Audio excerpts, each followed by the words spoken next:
Greetings, Malifaux fans. This is Crazy Carl with a Malifaux tournament report. I'm not actually playing in this tournament as I was the TO, but I thought I'd give you guys a few shots of the tables, some shots of the games, describe the scenarios, and I'll put them up in the show notes, or not the show notes, the description below. I will be having the PDF uploaded to the Wyrd website, hopefully sometime this week soon, because I'm kind of lazy, and you will be able to read them for yourself and use them if you like, because I think they're all right. I actually need to tweak them a little bit, but I'll get into that a little bit later. So there you can see a shot of the first table. It was a city board with a lot of GW fantasy terrain and some 40k lanterns, and then just some marshes because I wanted to have some severe terrain on the table. I like to have a little bit of severe terrain on each table just to kind of make it a little interesting. Here you can see on this one, it's kind of a foresty, like hilled ruins board. I put a river in there because I think forests are pretty common because they're so easy to put together, and the river is a little bit more interesting to look at, so I decided to go with that instead of a forest, even though I did saw some trees up in there. Here you see the desert board, which is just a lot of really big hills. The kind of board I really enjoy playing on. It has a lot of blocking terrain, a lot of different charge lanes and avenues, and if you have flying models, they have a lot of utility on this because there's a lot of flat surfaces you can land on up on the top of the board. I tossed the coffins around because there were a lot of gaping spaces, and I didn't want to just have certain shooting crews just to be able to run full rain on the board.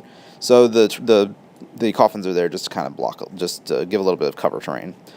And here is the desert-ish board with my favorite piece of terrain in the store, which is the big oil pipe thing there in the center that you can see with the platform on it. I really like Brian, the store owner, did a really good job putting it together. It's mostly balsa wood, I think, with some PVC pipe, but the ladder. The ladder is spaced out such that the model can sit on the rungs very easily. So it's really nice for, having things walk up and down. It's pretty cool. Just neat piece to play on. So the scenarios in order. The scenario itself was rendering the undying elixir. So the first two scenarios were gathering the ingredients, and then the last scenario was actually mixing the things. So the first scenario involved getting the Venjuku vine, which is obviously something I made up, but some vine from the hanging tree, which apparently moves around Malifaux, as you'll see it on every single board.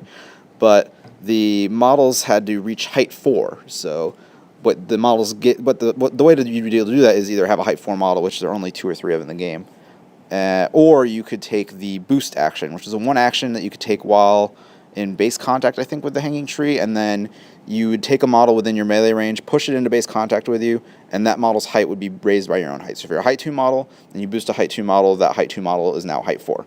And if that model boosts another model, then that model would be, plus 4 height, whatever it is. You don't really need to do any more at that point. So height 3 models were good, height 2 models were good. The only things that are not so good for this would be gremlins, but you can take so many of them that it wouldn't be a big deal. The original iteration of this scenario had you had to be a height 5. It was a 2 action to interact with the tree to get the Venjuku vine, and you got -1 defense for being boosted. It was pretty rough. I played through it once, and I posted the report on my channel, and it was not a easy scenario to play by any means. So it was pretty cool. The scene you saw a little bit earlier with the Slurids facing down Snowstorm, the spawn mother was actually boosted by a gup. So the gup lifted up the spawn mother, and she was able to harvest the vine. You got points for having more vine counters than your opponent, and then if you stole them or something, I don't remember exactly what it is, but that was how you got the points. I didn't take any pictures of the second scenario because I was busy playing. I was playing as the buy. We had 7 players, which was great. We had one player show up a little bit late, so I ended up playing him first round a little bit late. But we actually finished our game very quickly. He was playing Lilith, and I just went with a rail crew for the entire time, and it was a little bit brutal. But that involved killing zombies to get some spinal fluid counters, which you're going to use to combine with the vine to make the undying elixir. But the zombies, and I ended up scoring the zombies as too many points. Basically, there are 8 mindless zombies in the center of the table, fresh mindless zombies that didn't have the walking corpse rule, so Nicodem couldn't just abuse them. But they were really easy to kill, and you got 2 points, or a point for every 2 you killed, and certain crews could just kill them off one true. Pat G, one of our local painting gurus, brought up, he brought, what's the model? Bad Juju with him, and he asked me early in the round, are these guys enemies? I'm like, no, they're not. They're neutral. It says on the card they're neutral. So he had Bad Juju spawn right next to them, do his mudslide, and killed all of them in one activation, netting himself 4 points that his opponent could not take from him, which was pretty brutal.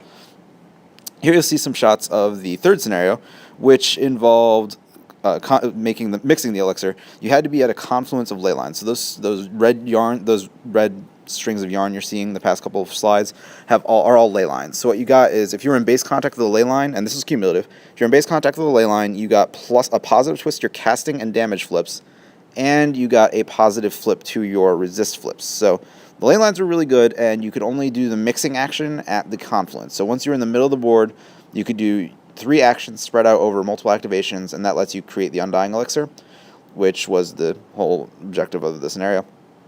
And then once you'd conjured it, I figured you'd be sitting out in the middle of the board, so you're going to want some sort of protection. So you had the option of drinking it, which I had it give you hard to wound, increase your hard to wound by 1, regeneration 3, and hard to kill. And that was for the remainder of the game. So it was I thought it'd be pretty tempting. As it were, no one ended up doing it. So everybody made the elixir and then just ran away. So that ended up not really coming into play. So I'll have to rethink that, see if I can make it a little more enticing.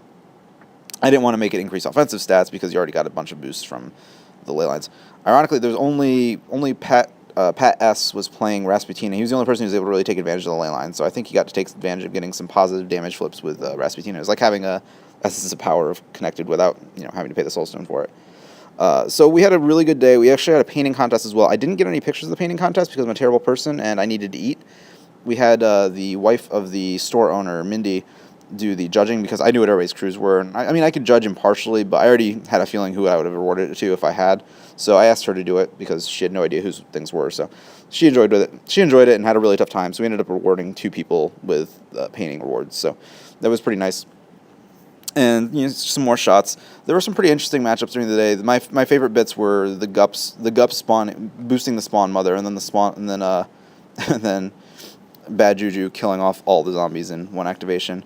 This game apparently was pretty interesting. This was, I think, was it Nicodem versus Pandora? Pandora died really early, but she also she spawned the elixir really, really early. So she got the points for it and then died because she didn't quaff it, which may have been a mistake because if she had drank it, maybe she would have died. She wouldn't have died. But the Pandora player was able to just use what's his name? Jackdaw to great effect because Jackdaw get bonuses from the ley lines and it's just very, very powerful. Here you can see, let's see, we had Yanlo playing as, this is Yanlo against the not the Gups, but the Slurred list that was led by Zoraida.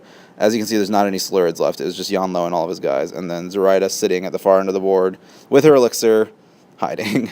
Apparently Pat took Zoraida and flew her up into the center of the board, made the elixir really quickly, and then just flew away as fast as he could, which worked out pretty well for him. Although I think I think that was a pretty close game, but he ended up losing. So our winner ended up being Corey, who was playing Yanlo. I think he played Yanlo the entire tournament, which was pretty cool. I don't think actually anybody switched their masters around. I think everybody played the same masters for the whole tournament, which is interesting because people had a lot of different options. They just didn't go with them.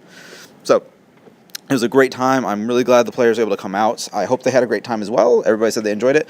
I'll actually be running another event in 2 months from now, so it's going to be in April. I haven't set a date yet, but I have the encounter written, and I'm going to playtest all of them this time because the other 2 scenarios I feel weren't as strong as the first one, which I actually had a chance to playtest, but I haven't had a chance to get any games in lately. So with any luck, that'll happen, and I hope you guys enjoy it, and I will hopefully see you at the next event.